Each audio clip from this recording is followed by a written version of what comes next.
Good morning. You're watching Sky News Breakfast. In a moment, we'll be discussing papers with anthropologist and TV presenter Mary-Anne Ohota and deputy political editor of The Sun, Ryan Sabey. But first, should we take a look through the front pages? We'll start with the Sunday Telegraph, which reports on the Foreign Secretary, that's Lord Cameron, saying the UK is ready to hit Yemen's Houthis again. The Observer focuses on the economic risks of a widening Middle East conflict. 100 days of hell. The Mirror marks, well, a grim milestone in the war in Gaza, reporting on a premature baby there clinging to life.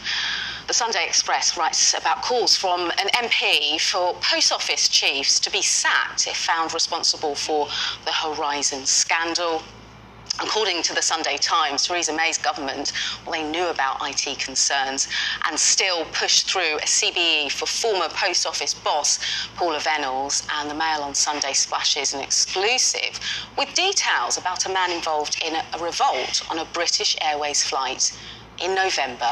And the Sun on Sunday has a story about, well, Lauren Goodman's former relationship with footballer Carl Walker. So as I said, we're joined by Ryan Sabey and Mary-Anne Ohota to discuss all of this and a bit more.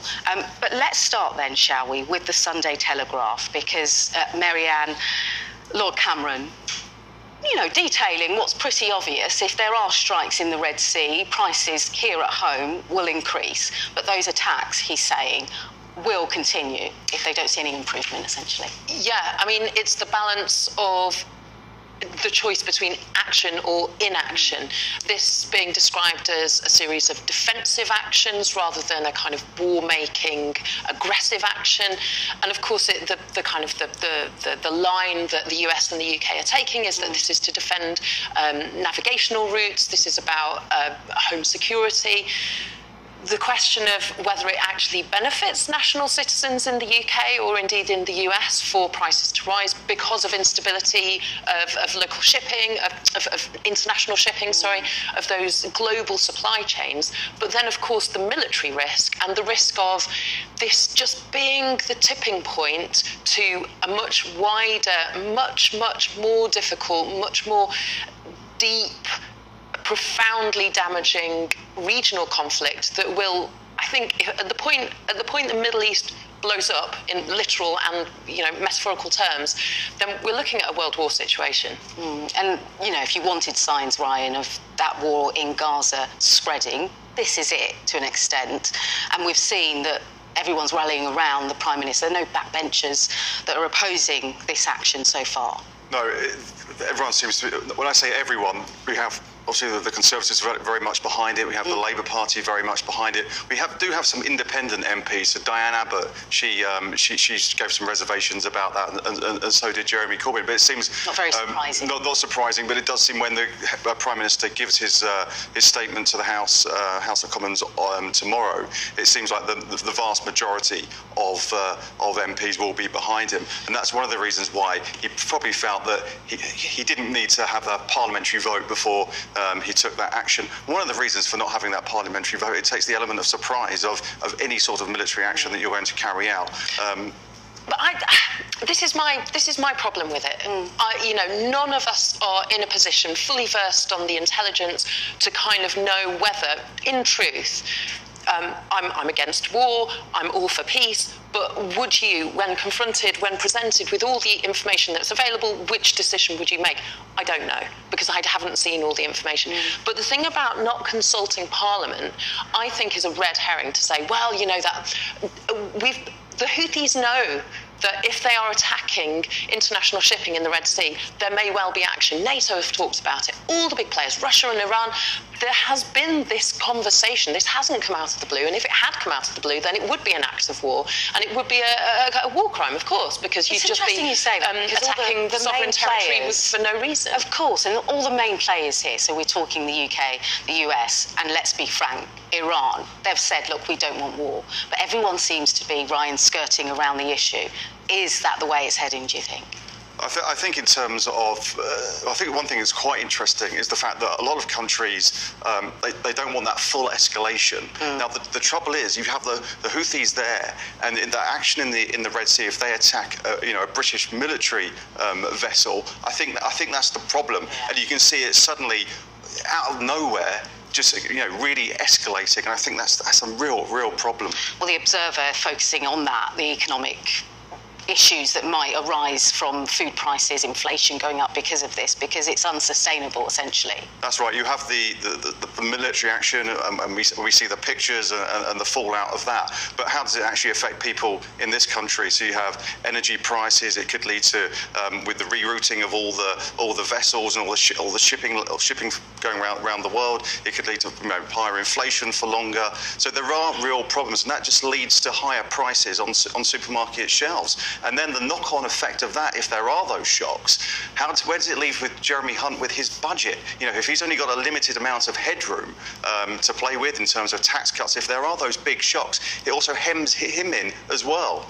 Fundamentally, the security of the world is dependent on the stability of the world, and it all comes down to regional peace in the Middle East.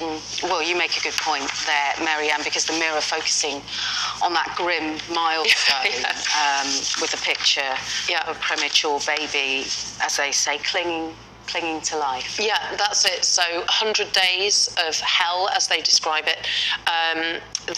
There's a kind of a double-page spread on the inside pages of the Mirror, detailing some of the kind of the headline figures. The 23,843 Palestinians have been killed since those attacks on the 7th of October.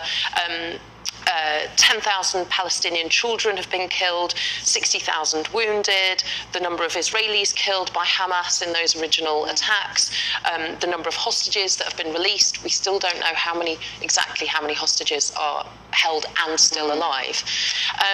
And they have a kind of an interview with one of the doctors working in a hospital in Rafah, and he describes the exhaustion, the nervousness and the hunger, and he says that he sees his own 3 children once a week because they come and visit him to give him a hug, and he says, we will all die in the end. And the thing is, at 100 days, this is where exposure, compassion fatigue potentially sets in, that this becomes one of those things that's happening in the world, like Ukraine, like, all the conflicts that we kind of go, oh yeah, that's terrible, and then move on with our lives. Now, of course, Israel and Gaza have received so much more attention than other conflicts in the world, partly because of the implications, really. Because of the kind of the global implications for international peace, but also because of the impact on civilians in Palestine. But there is still a risk that this becomes one of those things that we go, God, that's terrible, isn't it? Yeah. Should we get coffee? I know. We need to stay present, I think. Yeah, you make such a good point. Another big story that's been dominating headlines here has been the Horizon crisis, the failure by the Post Office.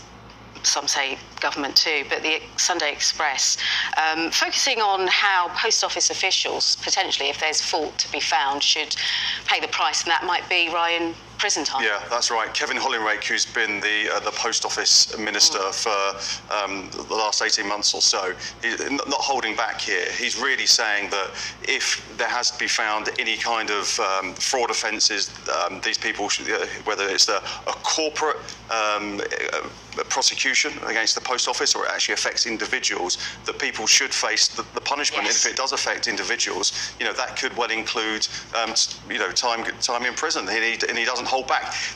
Kevin Hollinrake has actually seen the personal stories of this over the past 18 months or so while he's been in office, and also we've known about this for the overturning of the convictions for the last 2 or 3 years, plus the struggles of all these people. They've lost their livelihoods, and it's just incredible that it's taken an ITV drama just to bring this to the fore. 4 nights of drama took, that cut through that made after 4 nights compared to, the years and years of misery that people suffered. I think it's profoundly depressing that it requires a made-up TV show. I know the story is true. The story is real, but it's that drama. It requires a TV show for our leaders, for our government to do something about this. That appalls me, because it shouldn't require bunch of people watching telly for the right thing to be done, for justice to be served. I think the action, whether it had been the exoneration of the postmasters, would have happened. It just would have taken so much longer. So I just think you need that impetus. But I think when you have a story about the post office and computer systems, it's very difficult to quantify from the outside. But once you see it on your TV screen and you get those personal stories, I just think it brings it home, and everyone can relate to someone who can't understand a computer, and people losing their livelihood. So I think that is just what's brought it to the fore. Yeah, it's been quite remarkable the last few days, and actually seeing those personal stories, it's been quite remarkable. But the thing is, all those big stories, all those big important things that our government should be handling well, have human stories and human tragedy behind them. The PPE scandal, I mean, we could be talking about fraud and, contract tendering, but actually what we're talking about is people not holding the hands of their loved ones as they died. I mean, the stories are always there. Okay, Mary-Anne, Ryan, thank you so much for your time. We'll catch up in the next hour with more on this.